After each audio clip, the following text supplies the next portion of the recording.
the gatekeepers. All they have to do is just secure and cement themselves here. Pero syempre, huwag na tayo patumpik-tumpik pa. We will go on to our drafting phase between STIE Olympians on the blue side and Happy Feet Emperors on the red. Ooh, look at that. Eyes on the prize. It's Coach Amia right there standing up and throwing up hearts. Is Kripsu. No mercy. It's your boy Jay. Again, they sat him out the first few days that they were, let's say, reborn. And now that they're back, it feels like a whole new lineup.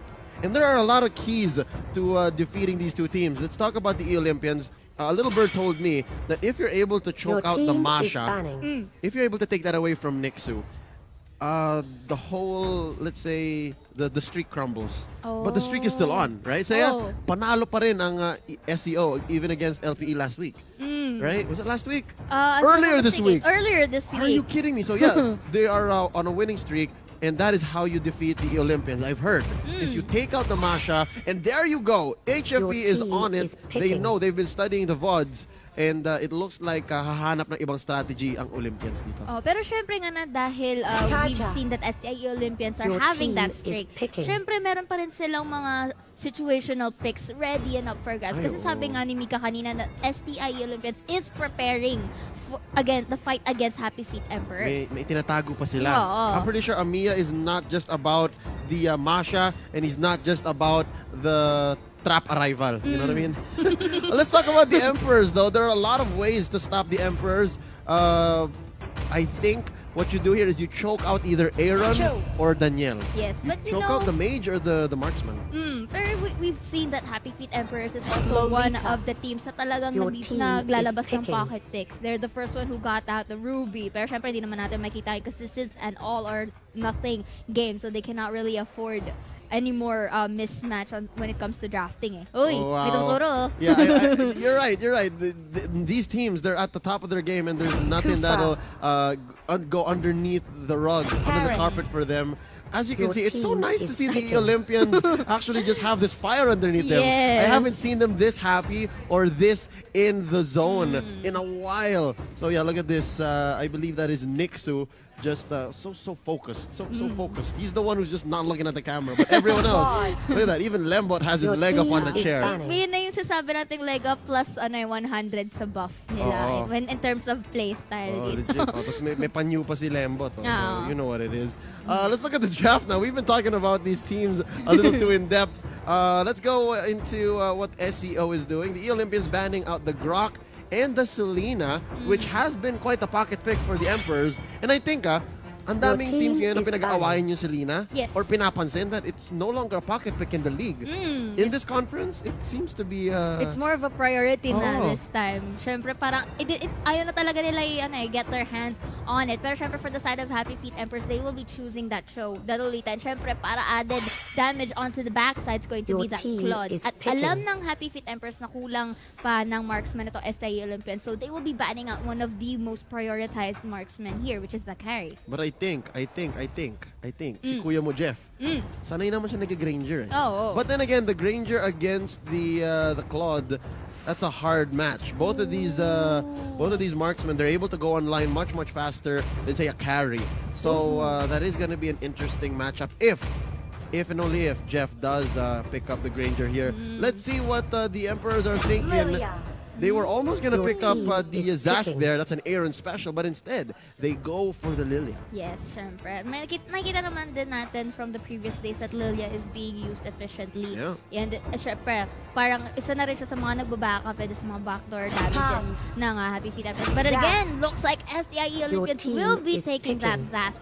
Instead, also they will be having a double mage lineup. Because Zask, the way Zask behaves is quite a bit like a marksman. Yes. But instead of your basic attacks, he stacks up on that magic damage. This is actually a pretty interesting lineup para sa side ng STIE Olympians. They got a lot of crowd control in their hands. They do, and they have a couple of solid comfort picks. They do have the Harith, they do have the Kufra, and they also have the Kaja. So this is very scary. I'm wondering. Pretty scary. I'm wondering how the Emperors, how the Emperors here are going to be answering back. Given that medyo sumugal sila sa last pick nila, they picked up the Franco. Yes, which is not the usual tank support that we see dito sa ating conference. Kasi kung if they know that pag hindi siya mababan, usually lang makikita natin yung mga priority which is one is the Hylos. Pero mukhang meron ding tinatagong trump card itong Happy Feet Emperors. Very low win rate on a Franco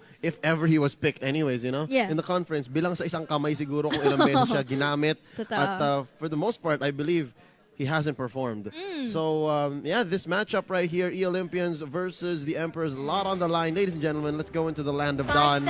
On the blue side, it is going to be the E-Olympians, and on the red, it is Happy Feet Emperors. Saya, real quick, before we introduce our players, sabi mo na opinion mo, how do you think this is going to turn out? 93% to 7.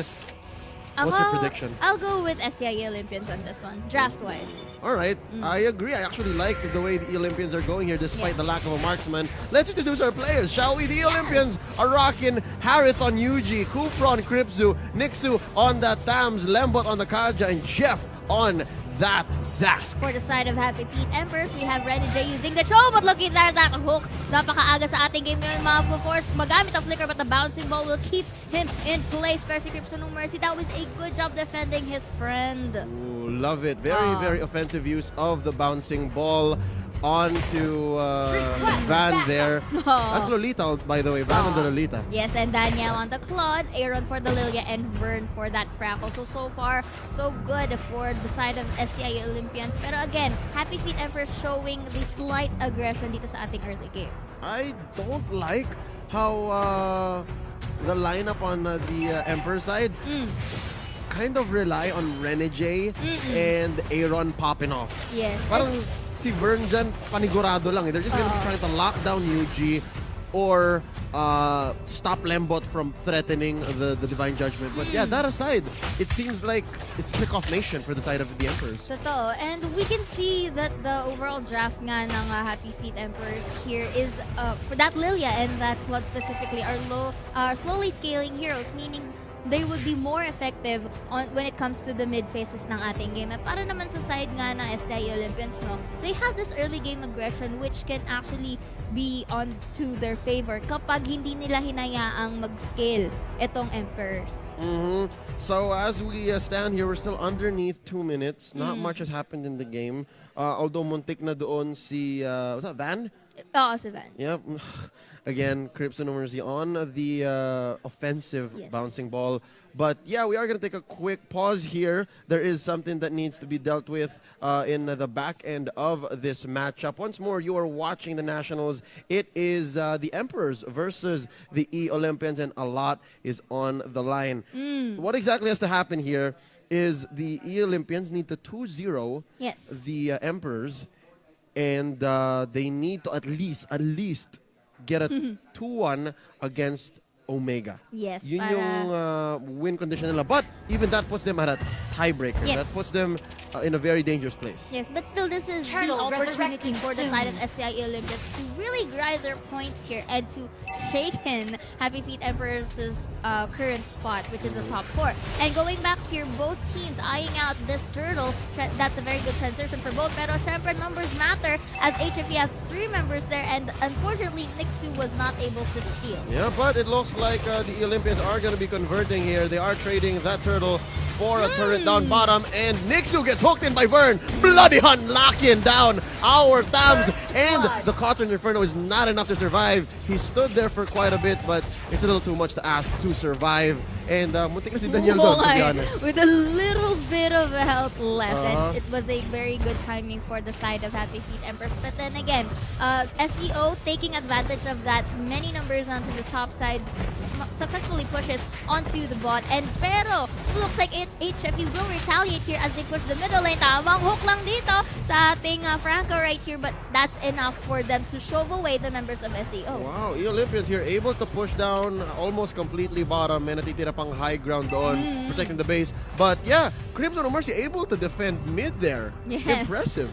Kahit katitig na lang yung buhay ng ating car. But still, again, another beautiful hook was able to deny Katja from that Divine Judgment right there. Syempre, Lilia will be going for that pick off. Whoa, Vern is styling on us. Nakita mo ba yun? That was a hook flicker. Yes, hook it is. flicker onto Lembot. Yes, it only means that even though Lembot is still on that cooldown with that, we're waiting for the respawn, it means hindi gano'n makakapag pick fight rather ang SEO kasi na-deny nila eh. Which is Kaja usually is going to be the starting initiator for that team fight. And again, going back na, since nakikita natin na may gap na nangyayari dito in terms of skills, SEO still has this good transition in terms of getting the resources. I think this is once more something that we can credit Boy! to Coach Amia. But here comes Vern, though, getting himself caught in the middle of a lot of members of the Olympians. And down he goes alongside the turret. Again, Lembot didn't even need to use Divine Judgment there. Did you see that? When Franco was about to hook, again, immediately the Divine Judgment was used to deny it. And again, not even offensively. That was a defensive Divine Judgment. Yes, definitely. And again, Crypto No Mercy just checking these brushes dahil nakaspawn na nga ang ating second turtle. And SEO in a very good position to transition. Okay, si Van na-hit siya ng Torredon. Very close call. But then going back, Nixu here onto the back lines, trying to eye out for Van. But luckily, more members of HFE was there to protect him. I like what Nixu here is doing. Nakita mo ba yung battle spell niya? Naka-rejuvenate siya. So he just really wants to last. Like, he will face you for about 5 minutes if you want to fight him for 5 minutes. At yun yung nakita natin kanina doon sa top. It took 3 to actually kill Thanos right there. And without the rejuvenate, it bought enough time para sa SEO eh. I mean, 5 minutes is a over-exaggeration. But rejuvenate does last 5 seconds. Yes, so that's more than enough. So you can do rejuvenate, antayin mo, Cotter and Inferno, antayin mo, right? There's so much here off the back of this lineup. But here comes the flicker Divine Judgment from Lembot. He gets the kill onto Vern. Off screen muna. But then again, here we go. Zaman Force has been committed. Van taking so much damage. They're gonna have to back out as Danielle commits the Blazing Duet. And he takes out Lembot. BMI back. But that was enough time for the 3 members of SEO to actually go back. Siyempre, if they won't sacrifice when it's going to be on the Pod's favor. But again, look at here, Ray of the Dragon para mapulak sa Torres si Nixu. And the rejuvenate will be used just to give him enough health to escape. Alongside the Cotter and Inferno. So quick hands on Nixu. But a hook by Vern. Bloody hunt as well onto Crypto No Mercy. He is going to use the bouncing ball, but it's not going to be enough. Aaron throws out the gloom and takes him down. Beautiful exchange para sa Happy Feet Emperors right here. We are now seeing a very tight situation for both teams. Even though gold-wise, SEO still has the upper hand, nakikita natin na humahabol talaga ang Happy Feet Emperors dito. Parang iba yung laro ng SEO ngayon eh. Very. Coach Amia here showing them and teaching them. I believe this is the instruction because this just doesn't happen out of nowhere, diba? As a 5-man, 6-man squad, it's just hindi lang kayo gigising na parang, you know what, we'll play objective. No. Yeah. This is the mind of a genius at work, and I'm loving what they're doing here. Despite losing a lot of their engagements, they're trading very smart. But look at Van, charging up the Numenon Blast, catching out Jeff Cutie Forever. Vern missing the hook, and they are going to disengage here. As Danielle is bitten down on by Nixu, it's a disengage. That was a lucky minion for the side of SEO. But then Rana J was still able to get that turret on the top side. But SEO transitioning to this turtle. And here, Shadow Mask eyes on the prize, and the Lolita will be able to steal that turtle thing. And the Lilia will be going for that kill. And Yuji will be forced to use that Diamond Force to just back away. Safety on. Safe. It forces people to slow down as they try to engage. And that's the best that they can do. Vern with the hook and Danielle stealing that buff. Yuji is starving. Yes, ibig sabihin lang nun, SEO is having a good job in terms of the third take and objective. Pero syempre, Vern and Van saying that, hindi lang kayo marunong mag-objective as the Lilia here goes for that pick-off. And again with a beautiful hook by there. And the Lilia just free hitting to and fro. Oh no, the Olympians are finding themselves in trouble here. Van charging up the Numenon Blast. Hooked in is Jeff Cutie Forever. He could not get a break. Aaron getting a double kill, taking out Nixu. Yuji's in trouble as well. The Zaman Force is going to be for naught. It is in vain, ladies and gentlemen. This turret down mid is going to be taken out. HFE smells blood, and there's not much the Olympians can do. This is a good job for Vern right here, as his hooks are pretty much on point, able for the side of HFE to just free hit and pick off one by one the members of SEO, and SEO just trying to protect this hook, but again another hook will be used, and Claude for that cleanup. Vern is just skewing the stats right now. Despite how weird and how odd Franco has been for our lineup, he gets another one. Danielle gets the kill. Jeff is taken out. Nixu barely surviving. He lasts a few seconds and he is going to be taken out. Vern gets the finishing touch. It's 4 for none. HFE is going to be finishing this very, very soon. Vern with that hook party, ladies and gentlemen. Iniisa-isa ang mga members sa SEO and Bouncing Ball para to save them again. Tatapusin na as HFE wins game number 1. 8 minutes and 40 seconds off of the back of the mayor, the newly elected mayor of Hawk City, ladies and gentlemen. The Honorable Vern is going to be leading the Emperors into this best of 3 series 1-0. Saya, did you see that coming? I did not see that coming. Kasi it's very rare for us to see that, Franco. And he just used it really well, one by one. Pagkatapos ng isang hook and then another one. Grabe. What was that? That was... I legit believe he has like 75% to 80% hook rate. Yes, definitely. The last game, ladies and gentlemen, right here, I think stats natin. Aaron, sitting at a lovely 7-0-6, he was never in trouble. He never really needed to use black shoes here. Yes. But the real story, I believe, still is off the back of Vern. Yes. Vern really making the pace of the game. And with that patience and that good predictions coming from his hooks is one of the main keys for the side of HFE to really cement their position on the top 4. And again, for the MVP of the game, it's going to be Vern with his kill participation of 85%. No doubt. A kill participation, are you sure? That might be hook rate. Yes, that might be hook rate. Definitely. Especially towards the last 2 or 3 minutes of the game. Lahat eh. It's crazy, ladies and gentlemen. Once more, this might be the new age of Franco. All right, magbabalik tayo sa Hawk City at Vern Esports na po.